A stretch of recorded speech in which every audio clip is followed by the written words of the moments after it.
Hey, I ran the bike yesterday when we were packing them into the shop. Well, last night, listened to your engine for a while. I heard the noise and I go, that's not detonation.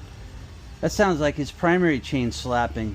So I had a very busy day. I didn't have time to do anything, but I just pulled your derby cover off, and there's your chain. I don't know if you can see it in there, but look at that.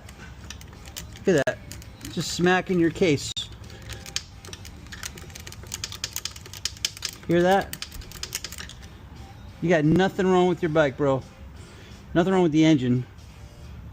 You need a primary chain adjustment, though.